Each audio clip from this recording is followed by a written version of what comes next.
So we continue in this book right here called American Indian Myths and Mysteries by Vincent H.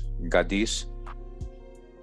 We're going to read from chapter 7, Columbus was late. All right, so we're going to dodge the hijack like always. We know America's a true old world. We're just going to use this to correlate some of the information we've gone over many times. Bring it back, like it's the first time. All right, so it says here, instead of being hailed as the first discoverer of the Americas, Christopher Columbus should be credited for renewing interest in it. And I don't think he should be credited for anything. He wasn't lost. He didn't discover anything. There was millions of people over here already. And his name's not even Christopher Columbus. Many scholars now hold that he was well aware of the existence of the New World. All right, he was well aware. Many scholars now hold. Right? Now they know he wasn't lost. Like I just told you, Columbus wasn't lost. He was sent over. He knew where he was coming. They were well aware of the existence of the New World over there. As Robert Graves has said, quite likely he had a map. He knew where he was going. The evidence that early Mediterranean sailors reached the Americas has recently grown, thanks to the research of Dr. Cyrus H. Gordon, Brandeis University scholar and expert on ancient Mediterranean culture and languages. All right, we got one of his books we're going to get into as well. He is the author of some 13 books and is especially known in the academic world as an authority on Semitic languages, or Shemitic, right? In 1872, slaves found an inscribed stone on a plantation at Poço Alto near Paraíba, Brazil. The owner copied the text and sent it to the Historical Institute in Rio de Janeiro. In 1966, 94 years later, Dr. Jules Picus, professor of Romance languages at the University of Massachusetts, came across a transcription of the markings. He sent the copy to Dr. Gordon. In comparing the inscription with the latest work on the Phoenician writings, he noticed that the peculiarities of this text found in Brazil and written in a language very closely related to Hebrew and Phoenician referred to events between 534 and 531 BC, okay? They found that in Brazil. So it's called Mysteries of Ancient South America by Harold T. Wilkins. Continuing, says other inscribed stones almost obliterated after thousands of years have been found in these unknown jungles of Brazil, and purport that Phoenician and their kingsmen, the Carthaginians, also wandered this way thousands of years ago, trading and hunting valuable mineral lodes. Before my reader scouts the idea of these revelations of antique civilization in South America, he or she must remember that more than 2,000 photographs of these ancient petroglyphs have been made by fraud and native prehistorians in Brazilian wilds. The Crespi Ancient Artifact Collection of Cuenca, Ecuador, compiled by Glenn M. Chapman, 1998. Father Carlo Crespi, who comes from Milan, has lived in the small town of Cuenca, Ecuador, for more than 50 years. He is a priest of the Church of Maria Auxiliadora. Crespi was accepted by the Indians as a real friend. They used to bring him presents from their hiding places. Finally, the father had so many precious objects stored in his house and the church that one day he received permission from the Vatican to open a museum. This museum in the Salesian school at Cuenca grew and grew until in 1960 it was one of the biggest museums in Ecuador, and Crespi was recognized as an archaeological authority. Again, an archaeological authority. But he was always been a rather embarrassing servant of his church, for he asserts vehemently that he can prove that there was a direct connection between the Old World, Babylon, and the New World, pre-Inca civilizations. Again, Father Crespi, who lived amongst the Indians in Ecuador, who was collecting all this archaeological stuff they were giving him, right? Who had evidence and proof because he was seeing it, he was living it. said he had proved that there was a direct connection between the Old World Babylon and the New World pre-Inca civilizations, and that goes right against prevailing opinion. On 20th July 1962, there was an act of arson and the Father's Museum was burnt down. What Father Crespi managed to salvage was housed in two long narrow rooms, which were in a terrible, muddled brass, copper, sheet metal sink, tin, and stone, and wooden objects, and in the midst of them all pure gold, sheet gold, silver, and sheet silver. Eric Van Danken, in his book Gold of the Gods, says, in this treasure, let the Vatican Grail guardian Father Crespi of Cuenca be the key witness to the pre-Christian origin of the metal treasures. He said to me, everything that the Indians brought me from the tunnel dates to before Christ. Most of the symbols and prehistoric representations are older than the flood.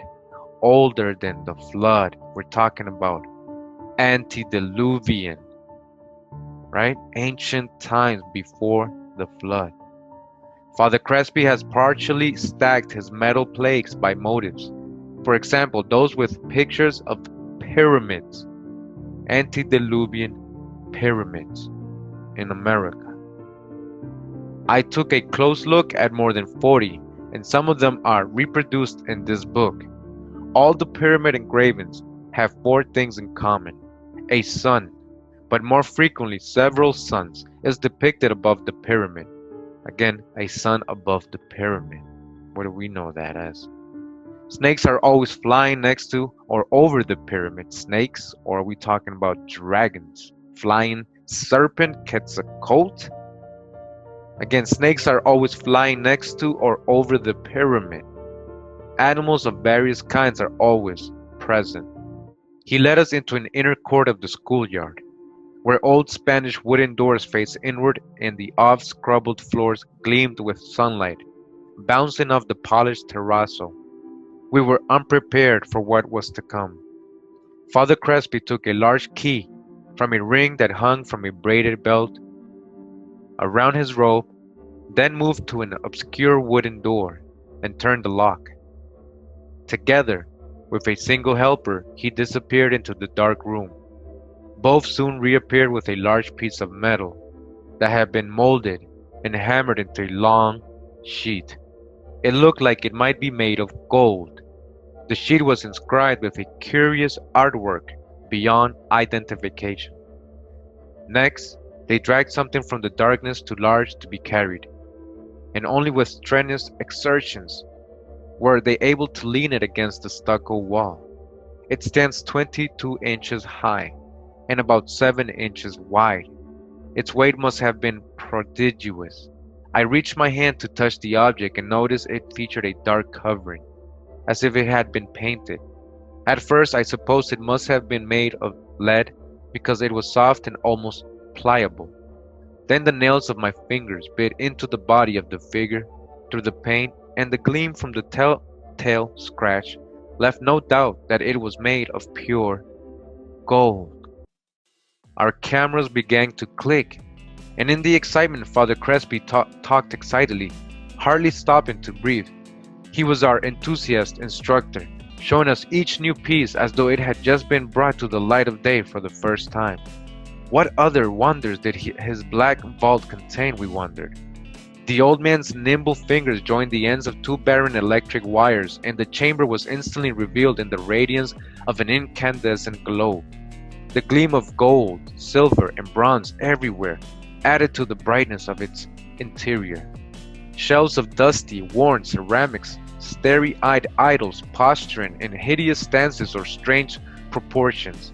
Stacked from floor to ceiling were hundreds of large cardboard pieces on which were wired metal bracelets, earrings, nose rings, and necklaces, some untarnished by time. Hide scrapers, tools, implements of war, spears, axes, clubs of wood, metal, and stone were stacked everywhere. Father Crespi's mysterious room seemed overburdened with the treasures of an unknown antiquity. It literally overflowed with bizarre artifacts, many wrought in precious metals. Most intriguing were the innumerable plates of bronze, brass, and gold. Many bore strange inscriptions and hieroglyphic symbols. Others were replete with the engravings of incongruous animals, elephants, snakes, jaguars, wild beasts of every kind. Again, elephants in America. The images of horse-drawn chariots were clearly etched into metal, calling to mind Juan Moritz's description of a Roman chariot in his underground chamber. All right? Horses and chariots, Roman in America, and these plates in Ecuador, in the middle of a mountain town in the jungle. We photographed a plate inscribed with representations of what appeared to be Egypt's step pyramid. Still more plates contained artwork with what looked like Assyrian or Babylonian symbols. We grew dizzy with the gleaming opulence and historical anomaly all around us. Aware of Father Crespi's enthusiasm for archaeology, the grateful Indians brought him ancient objects long hidden in the jungle. So these things were hidden in the jungle from ancient times. Soon his collection steadily increased until after 50 years it filled many rooms. A museum was constructed to house these remarkable gifts, but a few years before our visit, it was seriously damaged by an arsonist fire. Father Crespi managed to salvage 3 full rooms of the relics, one of relatively obscure and unimportant tributes, another filled with items of curious antiquity, but the last was a treasury of gold artifacts, residing high among the Andes Mountains in an obscure village. The old man had no interest in fame or fortune. Few travelers knew of his collection and even fewer scientists. He was a private person with a big heart and a deep interest in the past. Where and how do the Indians find these incredible things, we wondered. Oh, they just get them from the caves and subterranean chambers in the jungles, he answered in an offhand manner. Alright, so did you hear that? So these local or modern Indians that were there at this time, bringing Father Crespi, were actually not the ones who made these things. They were finding these things in the caves. These were things left by the aboriginals or ancient people, antediluvian people of Ecuador. Alright? There are over 200 kilometers of tunnels starting here in Cuenca. Alright, 200 kilometers of tunnels under Cuenca in Ecuador. They run from the mountains down to the eastern lowlands near the Amazon. You hear that? Wayne Hamby, an assistant to Cheeseman, spent a few more days with Father Crespi to catalog and photograph the entire collection. His results went into the files of Dr. Cheeseman, who died after his retirement from the faculty of Brigham Young University. 2 years following our visit to the kindly priest, I returned to Cuenca with Ben Holbrook, our 2 young sons, and a pair of Ecuadorian LDS missionaries acting as interpreters. We were greeted by a young priest who informed us that Carlos Crespi had passed away in January 1980, and his collection was no longer available for public view. In spite of many efforts to convince him that we had traveled a long distance to view the relics, he stubbornly refused to allow us to see the treasures. He insisted that the room with the artifacts could not be shown on orders from the Vatican. Alright, so the Vatican said don't show any of these things to anyone else. When Carlos Crespi died, they were like, no, alright, we gotta seal this up, don't show it to anybody else. They told the priest that was there, so he didn't let him in, says here. To my knowledge, no one from the outside world has seen the treasure since the death of the old padre. Mr. Barton heard rumors that much of the treasure had been shipped to Rome, to the Vatican, and I wouldn't doubt that at all. So we continue in this book right here called American Indian Myths and Mysteries by Vincent H. Gaddis. Continuing, it says, in 1885, Smithsonian Institution archaeologists opened an undisturbed burial mound along Bat Creek near London, Tennessee. All right, the Bat Creek Stone. They found 9 human skeletons. Beneath one of the skulls was an inscribed stone. It was called a Cherokee tablet. And in 1894, in a Smithsonian Bureau of Ethnology report, it appeared in a photograph printed upside down. They did that on purpose so they wouldn't recognize it. Since then, it has been lying unnoticed in the museum's vault. In 1970, Dr. Joseph Mahan, curator of the Columbus Museum of Arts and Crafts in Columbus, Georgia, noticed the picture during his search in an archaeological literature for inscriptions that might be of Old World origin. He directed Dr. Gordon's attention to it. The Bat Creek Stone, as it is called, is a piece of slate-like ironstone measuring about 4.5 inches long and 2 inches wide. The inscription reads from right to left as, and those what it says right here, I can't read that, as in the order of our writing, okay? Gordon is not certain of the meaning of the first 2 Hebraic letters, but thinks the first may be a Said or S and the second a Kof or Q. But the last 5 letters can be translated definitely as for Judah. The L means for, and the WHWD stands for Jehud or Judah, all right? That's from the Bat Creek Stone. It says for Judah. Did they find that again? Where they found that? Tennessee. But there was another stone that they found that they couldn't argue. This is the Bat Creek Stone. It was found during the course of an official Smithsonian evacuation. The Smithsonian didn't understand the meaning of the writing on the stone. They thought it was Cherokee since it came from Cherokee country. They didn't realize that it's actually Hebrew. They had published this originally upside down. They threw it in a box at the bottom of the Smithsonian, put it in the basement. Many years later, a scholar took it out of the box, looked at it, and went, oh my gosh, it's upside down. It's Phoenician, ancient Hebrew. So what's going on here? What is that about? Where is that history? Neither I nor anyone else, says Gordon, can say it was possibly a forgery. It appears to be the first Mediterranean text found in the New World in its original site with the original objects connected with it. Do you understand what they're letting you know? I've already gone over this before. The Bat Creek Stone was an archaeological find by the Smithsonian Institute. They cannot say somebody forged it. They found it themselves and filed it, took a picture of it backwards, and put it in a box and put it away until somebody saw it, the picture, and turned it around and said, hey, that's ancient Hebrew. It was found, again, in the original site and with the original objects connected with it. The well-carved letters represent Hebrew of the Roman period, roughly 100 AD of the Roman period. Huh? Where is Rome? Where was all that going on? We just found all those trails, right, with all those forts. All roads lead to Rome, right? What Rome? Romani, or the Promised Land. People of the Romani, the pomegranate. Shout out to 432 The Drop Radio. Con Drop with the water. They can't say that about the Bat Creek Stone because the Bat Creek Stone was found in the course of an official excavation by the Smithsonian Institution. Okay? Then Bat Creek Stone went to the Smithsonian Institution in Washington.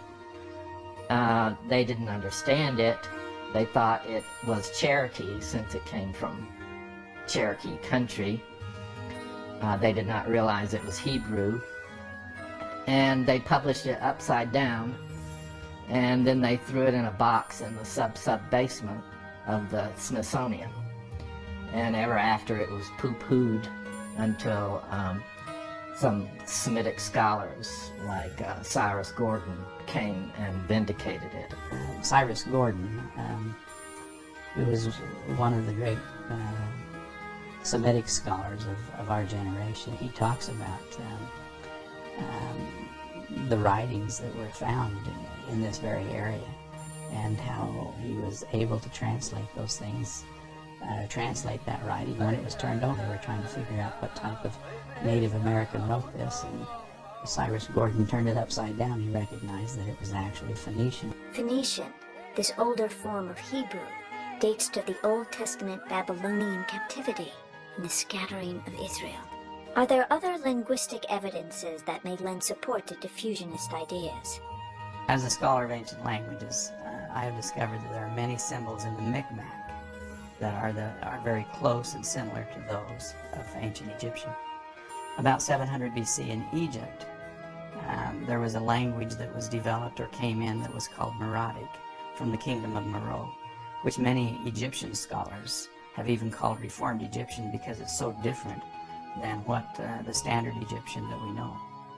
And this Meroitic is very close to some of the signs of the Micmac. So we continue in this book right here called American Indian Myths and Mysteries by Vincent H. Gaddis.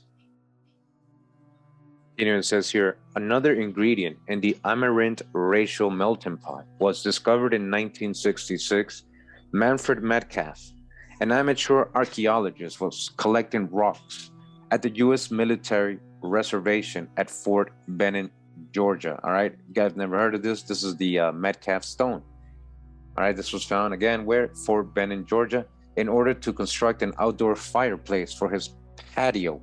In a rubbish pile at the side of an old grist mill, he found a red sandstone slab with symbols cut into it.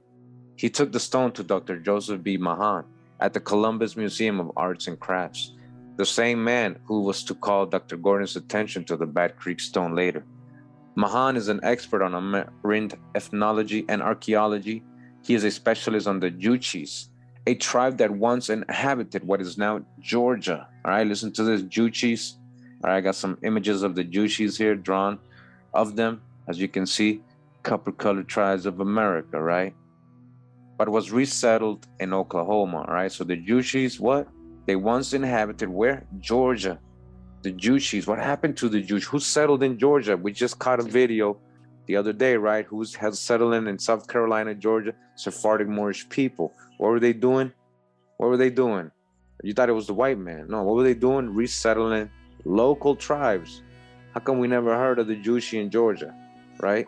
When everybody thinks of Georgia, nobody thinks of Yuchis. Or do you? And they were resettled to Oklahoma in 1836. 1836.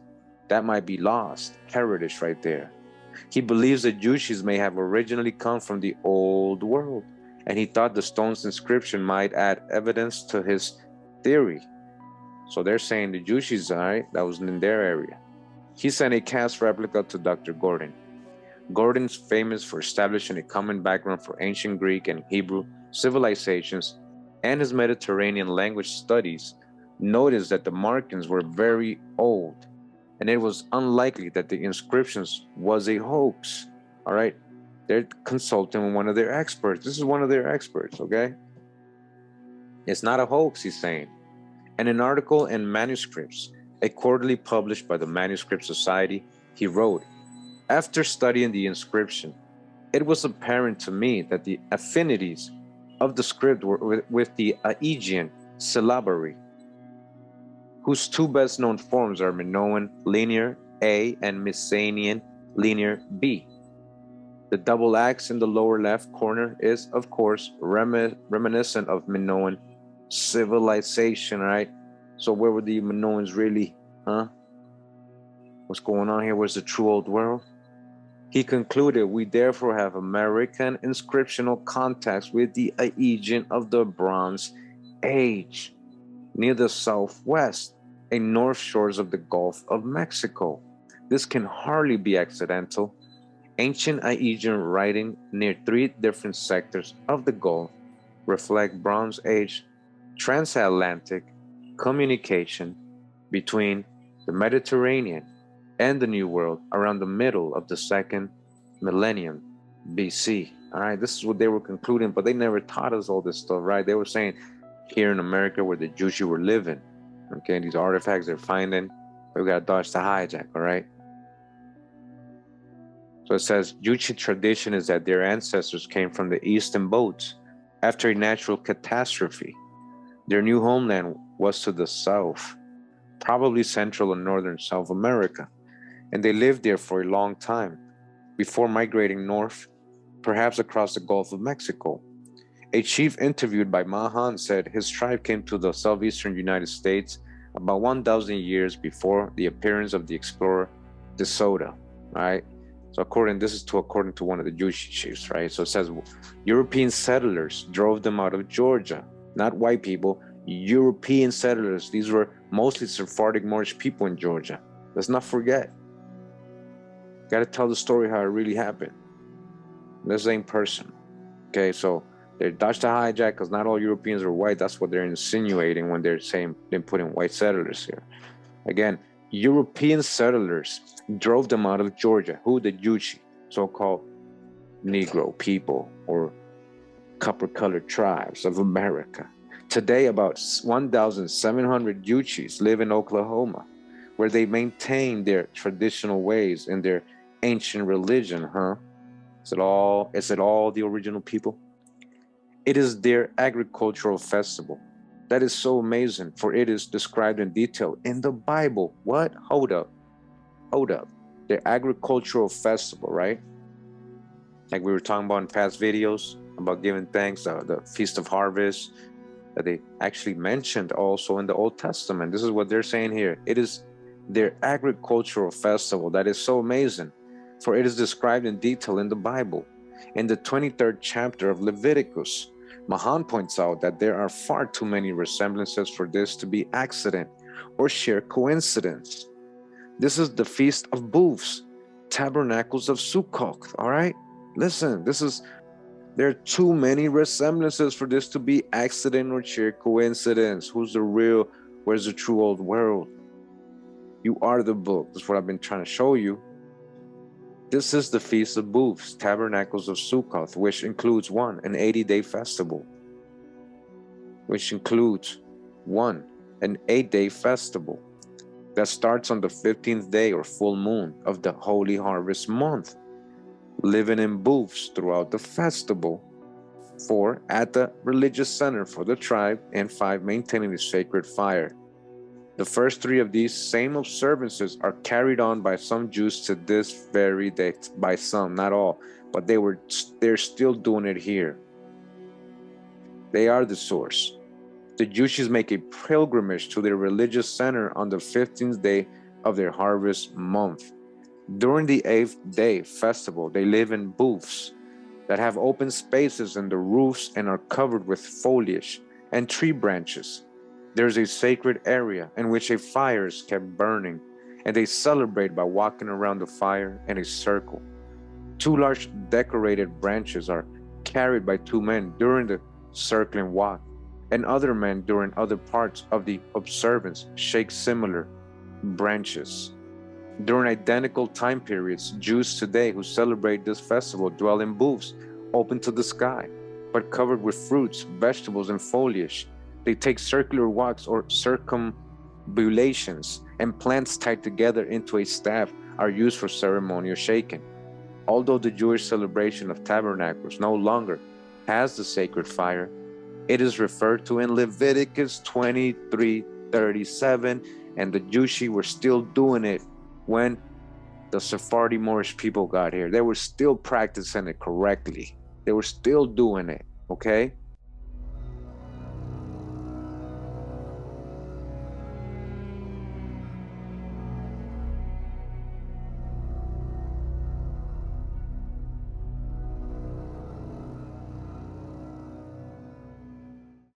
All right, so it says here, the art of terracotta pottery in pre-Columbian, Central and South America by Alexander von Wittenau. So in this book, we find this part. It says unexpected faces in ancient America. All right, unexpected meaning, stuff that's not supposed to be here, things that are, not taught in history. And it says here, and right in the beginning forward, it says, before a world history of man can be written, one of the things we must know in which people inhabited the various parts of the world throughout the centuries. The book before us analyzes the racial affinities of people depicted in American sculpture from about 1500 BC to 1500 AD, all right? So it's going to show you some images and some talk about, we're not going to read the whole book, but it talks about what they found here. You know, if you an artist, or you know, well, these are experts basically doing this, and that's what they're letting you know. Professor Alexander von Wuthenau has the eye of an artist, of an art historian, and above all, of a man interested in other human beings. He is very sensitive to differences among people. When members of various races come into close contact with one another, hybridizing sets in. Once we pass beyond full-blooded types and encounter half-breeds, then quarter-breeds, and so forth, racial composition becomes difficult and ultimately impossible to detect visually. This book demonstrates that ancient American artists often depicted human subjects realistically enough for us to identify them racially, all right? The evidence shows the presence of well-known Old World races in America. So-called Old World, but this is the true Old World, right? We know this, right? Namely, white, dodge the hijack, black, dodge the hijack, and yellow. So all crayon colors, right? That's how they determine people and races, right? White, black, and yellow, men from across the oceans. I am not as a sensitive, so basically what he's saying is there were Negroes, right? Or so-called black people here too, is what he was saying. They found that here. All right.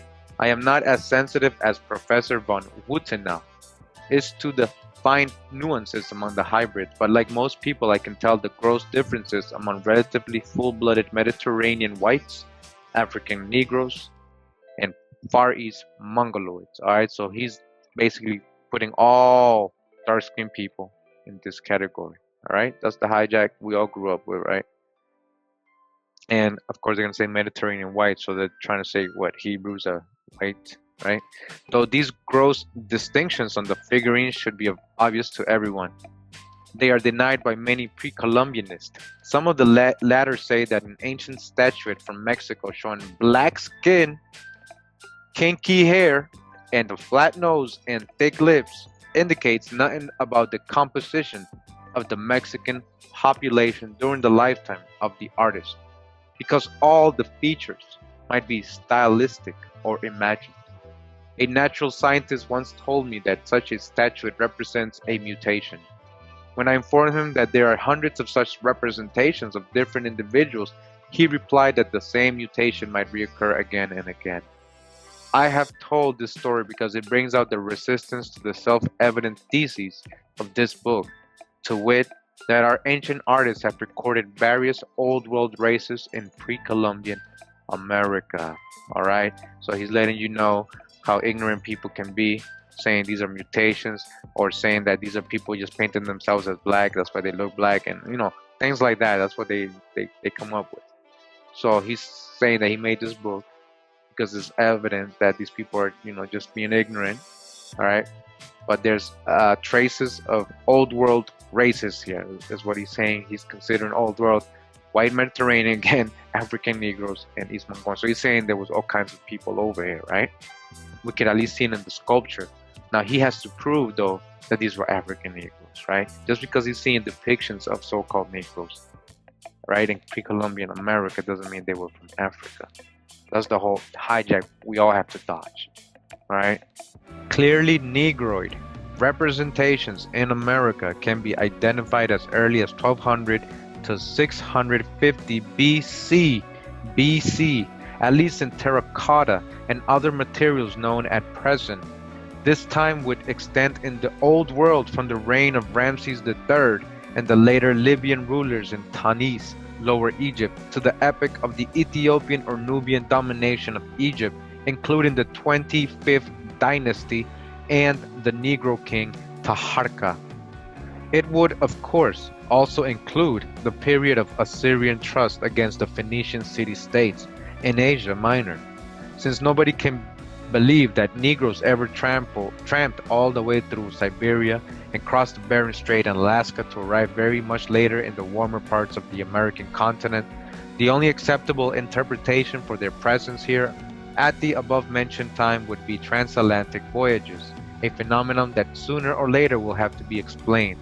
At this point, it might be appropriate to recall the navigation skill of the Phoenicians and the excellent quality and magnificent organization of their ships given us by contemporary eyewitnesses.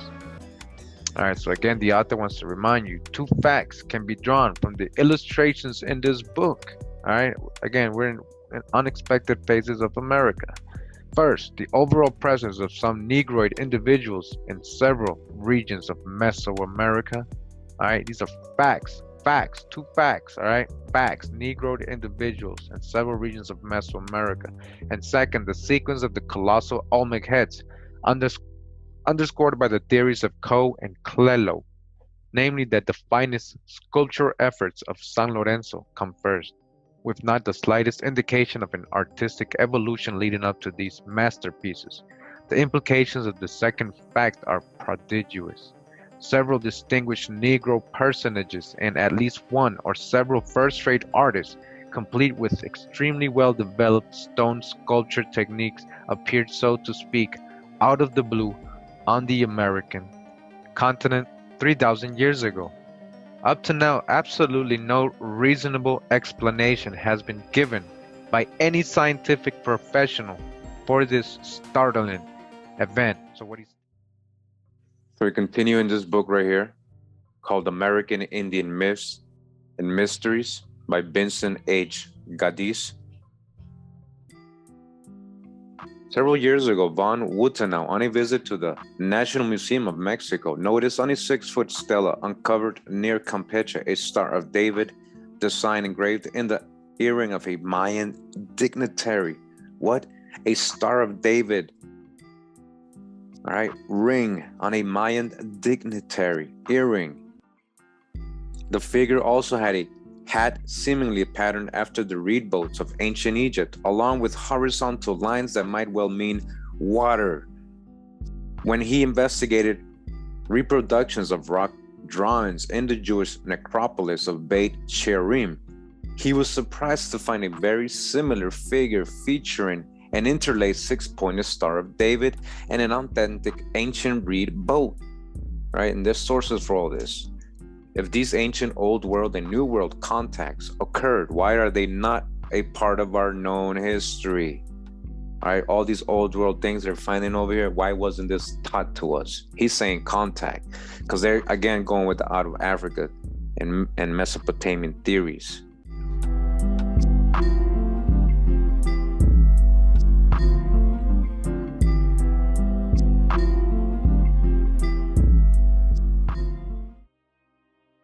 During those pre-Christian years, there were writers who mentioned lands far out in the Atlantic.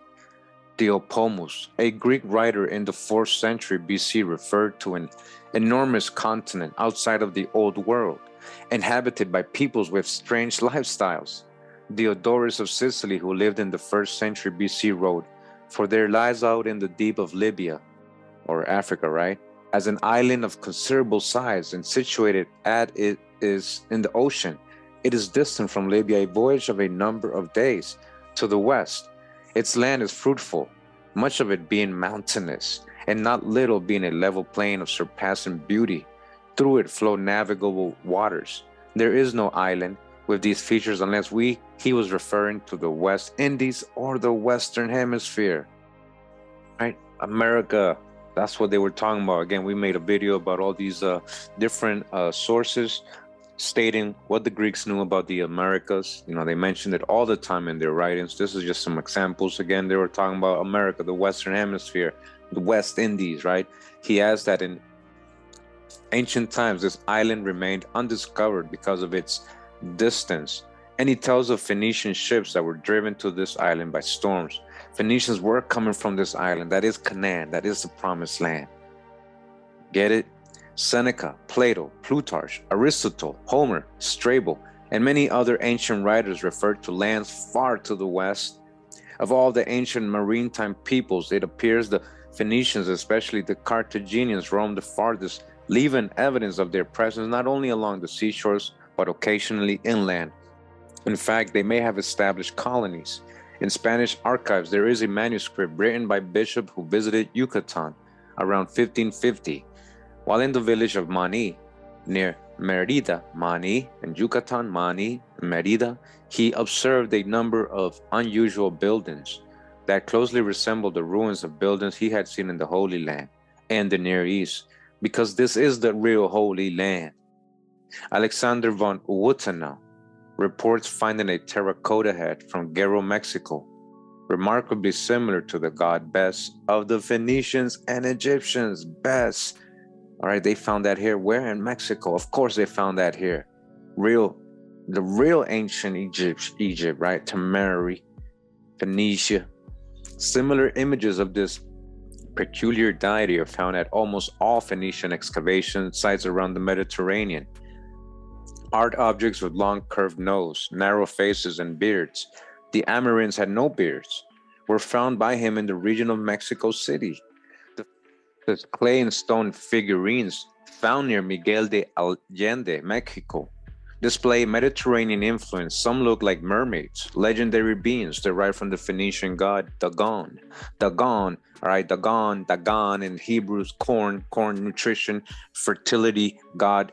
Where are they really coming from? All right, they just found that here in Mexico. So where were they really coming from? While other feature strange musical instruments, chairs, and beasts of burden pulling chariot-like vehicles, all unknown to Americans before the Spaniards came. There are a number of rock inscriptions in eastern South America, particularly in Brazil and the Amazon basin, believed to be Phoenician, but it appears they came to North America too. According to Charles M. Boland, in his book, They All Discovered America, Phoenician relics have been found in Pennsylvania and New Hampshire.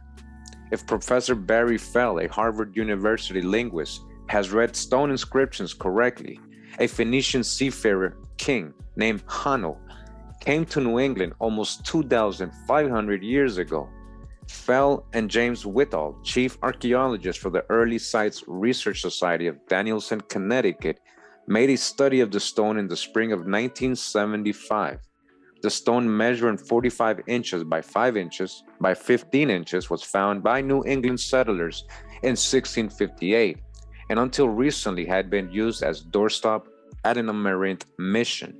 Fell's translation of the two-line inscription, proclamation of annexation, do not deface. Hanno of this takes possession. He believes the last sentence means Hanno takes possession of this place.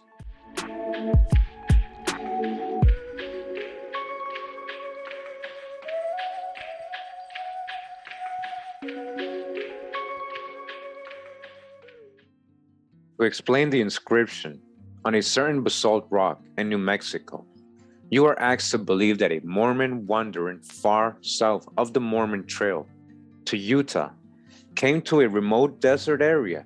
Here, he laboriously chiseled the 10 Commandments in a combination of Phoenician, Hebrew, and Greek on the tipped underside of a large boulder while lying on his back.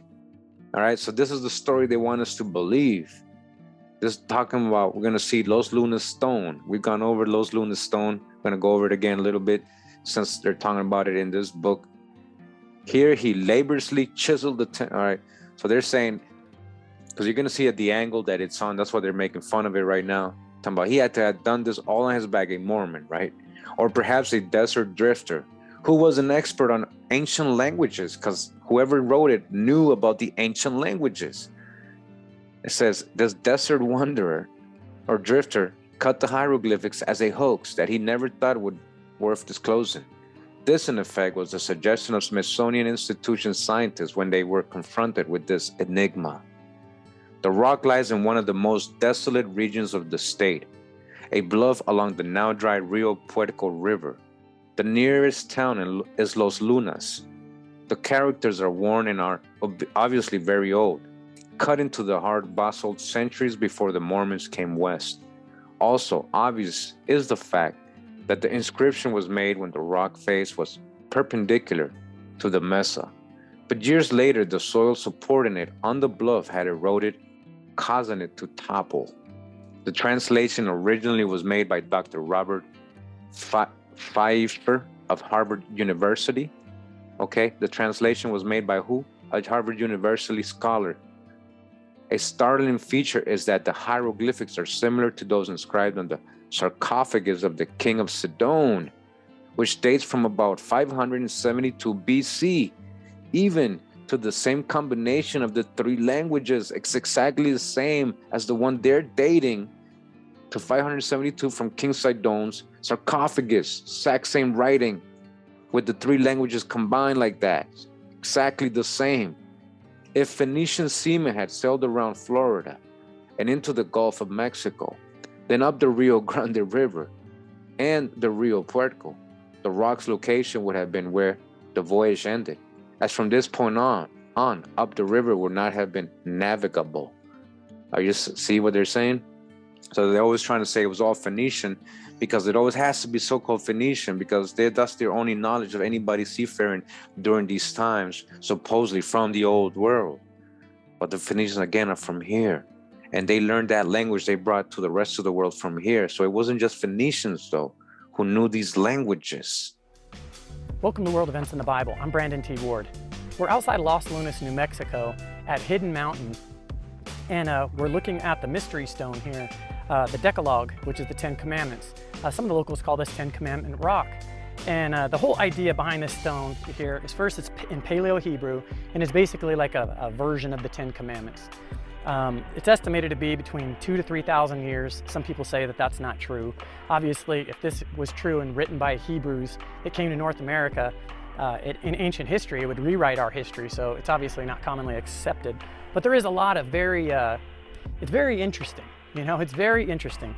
Paleo Hebrew writing, the last it was really used was in 600 BC. So we're talking about, 2,500 years ago, roughly, in that time frame, to be general.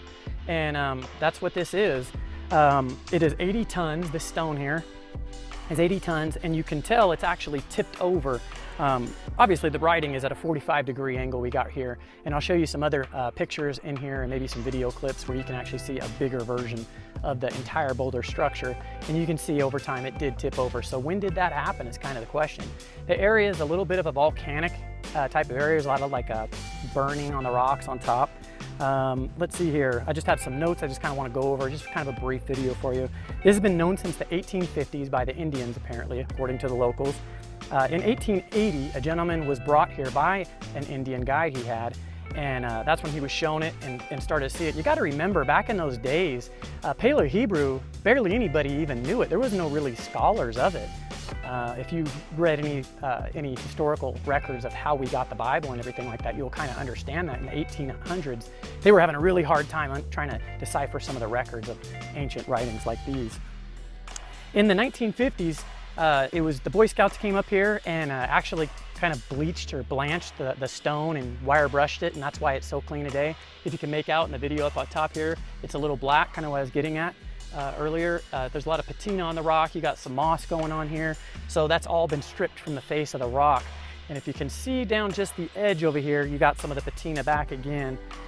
So it's all been stripped off. So the point is there's no way to date it, to actually get a real date. It's just kind of estimates that people have. There's spelling mistakes in here.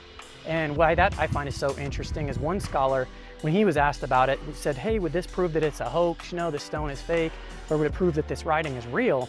And he said, actually, it would prove that the writing was kind of real, because a forger, they go out of their way to make it look so legitimate, like make the writing, the text look so good, the spelling to be correct, and that's not what we have here.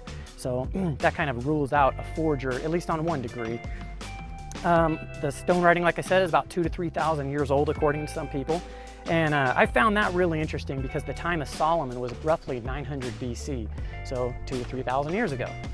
But where did those riches come from? Did they come from the Mideast? Did they come from there? Or did they come from the United States, where we know this country has been immensely blessed by God? The natural resources of this country, is it possible that they came here? another geologist had pointed out that actually an ancient river existed just over the way, and that would have came off of the Rio Grande. So they would have been able to actually come up through the Gulf of Mexico and come up into this part here and see, you know, travel up by ship basically and get to here much easier than it is today. It's just pretty much desert all as you look around, some mountains blended in. But I found it interesting. Is it true? Did ancient Hebrews come here and write the inscription on the stone?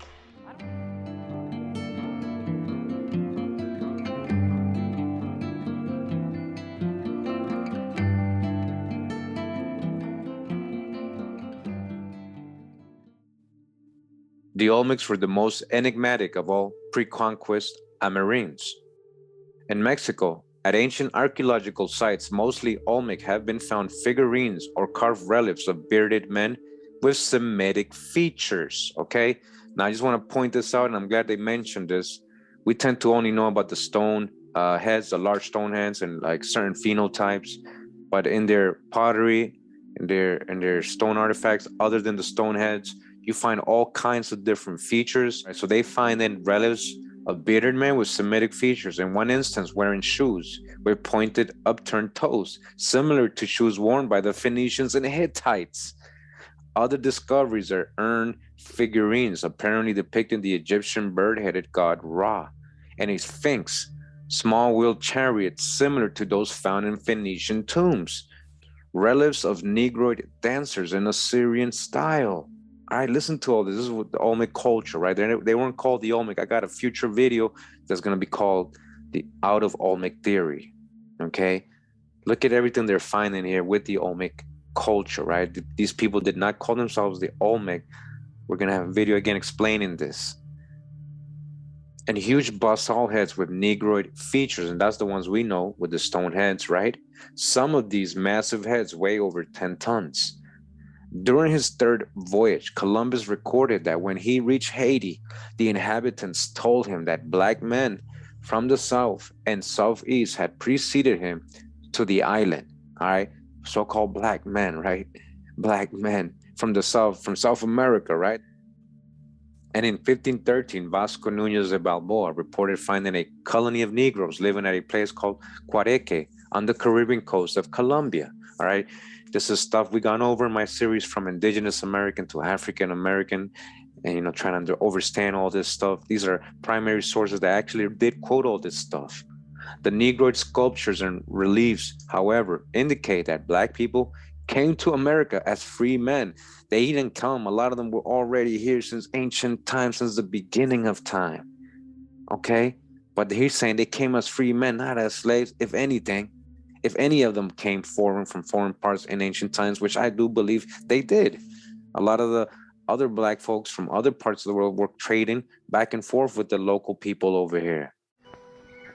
But by the time the Spaniards invaded the New World and discovered this startling history, its greatest achievements were long in the past. The classic temples and palaces of the Maya had lain in ruin for 5 centuries.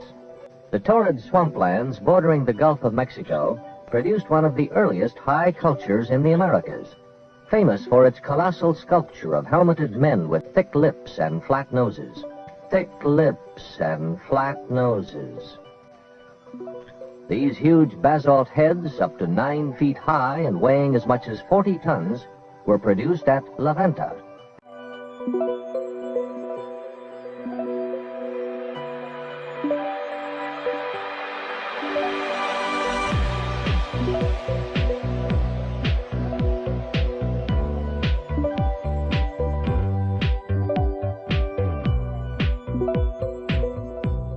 Across the continent,